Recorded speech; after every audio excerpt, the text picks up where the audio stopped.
할렐루야. 하나님께 영광 돌립니다. 오늘부터 로마서 13장 말씀을 묵상합니다. 전하는 전하, 이 영상을 통해서 말씀을 접하는, 로마서의 말씀을 접하는 우리 모두는 하나님을 사랑하고 그와 같이 이웃을 사랑하는 자들입니다. 우리는 두 가지 사실에 대해서 분명히 말하고 확신 있고 믿음에 서 있는 자들입니다. 하나는 구원의 문제입니다. 이 구원의 문제가 왜 중요하냐? 거듭남, 곧 생명을 얻는 유일한 길이기 때문이다라는 겁니다.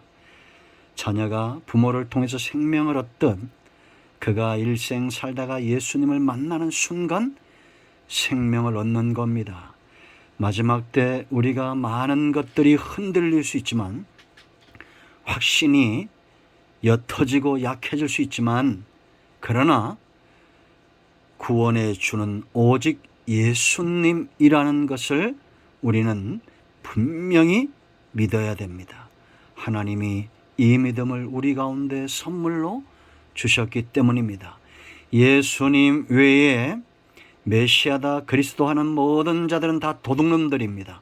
속지 마십시오. 안상홍도 이만희도 전부 도둑놈들입니다. 오직 예수님 외에는 구원의 길이 없습니다. 그러나 여러분, 또한 우리는 삶에 대해서, 두 번째, 삶에 대해서도 분명히 아는 자들입니다. 그 삶은 어떤 것입니까? 생명의 문제이기 때문입니다. 생명 얻은 자들이 환경을 통해서 세월이 가면서 살면서 이제는 삶에 대한 분명한 정체성과 가치관을 가지게 된다라는 겁니다. 우리가 12장부터 16장까지는 삶에 대해서 살펴보는 것입니다. 한 단어로 굳이 요약한다면 하나님 앞에서 산 제물로 사는 겁니다. 코람데오, 모든 성경의 역사의 믿음의 사람들의 삶은 바로 코람데오다라는 겁니다. 이 두 가지를 기억하십시오. 구원은 오직 예수님입니다. 그리고 삶, 생명 있는 자들의 몫입니다. 코람데오, 하나님 앞에 산자로 여기는 삶입니다. 이제 13장으로 말씀, 삶에 대해서 깊은 것들을 깨닫기를 원합니다. 한번 기도하겠습니다. 하나님, 13장의 말씀 앞에 있습니다. 하나님이 영광을 받으시고 로마서 13장의 말씀들을 열어주시고 전하는 종이나 듣는 모든 주의 백성들이 구원뿐만 아니라 삶에 대해서 그 깊은 것들에 대한 확신과 체험이 있게 하옵소서. 종을 낮추시고 겸손하게 하십시오. 오늘도 말씀하실 하나님을 찬양합니다. 예수님의 이름으로 사모하며 기도합니다. 아멘. 자, 여러분, 13장을 우리가 이제 한 절씩 나눠 보게 될 겁니다. 핵심은, 자, 14절 한 절만 읽겠습니다. 마지막 절. 오직 주 예수 그리스도 옷 입고 정욕을 위하여 육신의 일을 도모하지 말라. 옷이란 것은 그 사람을 보여주는 거죠. 삶을 이야기합니다. 성도는 성도만의 삶이 있어야 된다는 겁니다. 그리스도인이라 우리는 세상에서 칭함을 받는 자들입니다. 우리의 삶으로 세상을 유익하게 하고 하나님께는 영광이 되는 축복된 복의 근원의 삶의 지혜가 있기를 축복합니다. 여러분, 생명 있는 자들은 은혜를 합니다. 기도도 생명 있는 자들의 몫이고 예배도 응답도 전도도 신앙의 모든 행위는 죽은 자들에겐 열려지지 않습니다. 산 자에게 열려지는 겁니다. 우리 모두는 하나님 앞에서 예수 그리스도를 믿음으로 산 자들입니다. 이 삶이 왜 중요합니까? 성령 안에서 거듭났다라는 겁니다. 이제는 육신의 삶이 아닌 육을 쫓는 자가 아니라 영을 쫓는 자가 되었다라는 겁니다. 그러므로 여러분, 8장을 지난 자들에게 이 12장의 삶들이 열려지는 겁니다. 성령 충만함에 대해서 우리가 살펴봤습니다. 성령이 우리 안에서 이제 다듬어가는 삶에 주목해야 됩니다. 12장에서 우리가 이미 살펴봤죠. 하나님 앞에서 우리가 어떻게 살 것인가 가장 중요한 삶이고, 또한 지체, 형제들 앞에서 우리가 어떻게 살 것인가 라는 것을 우리가 살펴왔습니다. 하나님과의 관계에서 삶이 분명한 사람, 그리고 형제들 지체를 자기 몸처럼 지체의식이 있는 자들, 이런 사람들에게 하나님은 그들의 삶을 복되게 하신다라는 겁니다. 멀리 있는 사람은 원수가 아닙니다. 내 가까이 있다는 겁니다. 형제들이 원수짓 할 때도 있어요. 그러나 그들을 기꺼이 사랑할 수 있어야 됩니다. 자, 이제 13장으로 갑니다. 성령이 우리 안에서 성도의 삶을 어떻게 다듬어가고 어떻게 완성시켜 갈 건지 우리는 기대할 수 있습니다. 13장은 크게 4가지인데요. 성령 안에서 성도들의 삶을 움직이는 동력을 이야기합니다. 우리가 이제 성령의 이끌림을 받다 보면 이런 것들을 소중히 여기게 되어 있습니다. 이 소중한 것들에 우리의 삶이 움직이고, 이 소중한 것들이 이끄는 대로 우리의 발과 말하는 것과 행동하는 모든 것들이 또 형제간에 협력하여 연합하여 움직이게 되어 있습니다. 먼저는 내가 희생하더라도 성령 안에 내가 먼저 눈이 떠졌다면 이 삶을 위해 살 것이고, 그런가 하면 이제 성령 안에서 하나 된 사람들이 또 협력하여 이 일을 이루는 것입니다. 어느 한순간 되어지지 않습니다. 오랜 시간 동안 연단의 세월이 필요할 때도 있습니다. 여러분, 성경을 잘 보십시오.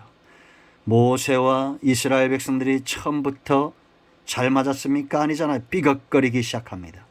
그러나 모세 한 사람은 성령의 사람, 여호와 신에 감동된 사람, 그가 참고 인내하고 희생함으로 이제는 유사와 장로들이 하나가 되고 백성들이 하나 되어 40년의 세월이 지났을 때는 온 이스라엘이 하나 되는 역사가 있었다라는 겁니다.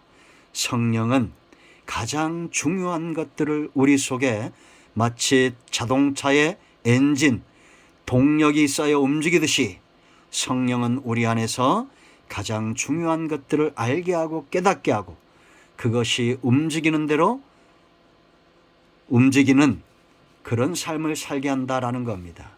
여러분, 자동차가 오래되면 고장나죠? 그러나 성령은 고장납니까? 아니잖아요. 하나님은 어제나 오늘이나 영원토록 동일하신 분입니다. 이제 13장을 주목해 보십시오. 우리의 삶을 움직이는 동력이 있습니다. 크게 4가지입니다. 먼저 1절로 4절에서 하나님의 주권을 이야기합니다. 성령은 하나님의 주권에 순종하시는 분이에요. 너무나 당연한 거죠. 로마서뿐만 아니라 성경 전체에 가장 강력하게 나타나고 있는 것은 바로 하나님의 주권, 주인이시다라는 겁니다. 두 번째는 양심입니다. 5절로 7절입니다. 여러분, 우리가 성령 안에 있다는 것은 양심이 살아난 것을 말합니다.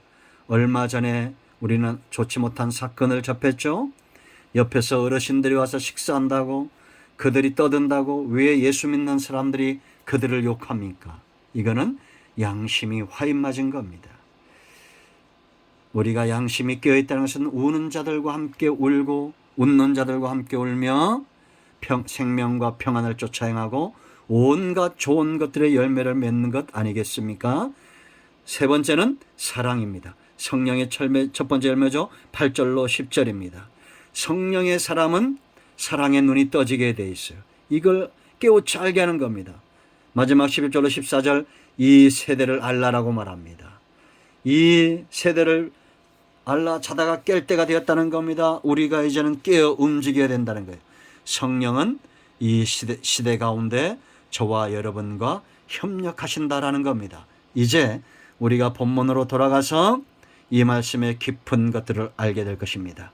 성령의 사람은 하나님의 주권이 깨어있고 주권에 대해서 눈이 떠진 자들입니다. 양심이 산 자들이에요. 사랑의 열매를 맺습니다. 이 세대를 따라가지 않습니다. 아멘. 이게 13장입니다. 우리 모두의 역사하실 주의 성령의 일하심을 기대합니다. 아멘. 기도합니다. 하나님, 이 말씀대로 되게 하시고 로마서 13장의 말씀들이 열려져 이 말씀의 깊은 것들을 깨달아 알게 하시고 종의 지혜와 종의 능력으로 이 말씀이 열려지지 않게 하시고 하나님의 능력, 하나님의 지혜, 하나님의 사랑으로 이 말씀이 열려지게 하옵소서. 사모하는 모든 영혼들을 축복하기를 원합니다. 예수님의 이름으로 사모하며 축복하며 취하며 기도합니다. 아멘. 이제 선포합니다. 예수님의 이름은 여전히 복음입니다. 속지 마시고 연약해지지도 마십시오. 나사렛 예수의 이름으로 명하노니 우리 가운데서는 모든 흑암과 어둠의 영들은 묶임을 놓고 떠나갈지다. 병든 자는 치유되며 마음이 상한 자들은 회복되어지고 온 영과 온 마음과 온 신은 강건함을 받을지어다. 예수님의 이름으로 사모하며 축복하며 치유하며 기도합니다. 아멘. 할렐루야. 응답되었습니다. 하나님께 영광 돌립니다. 아멘.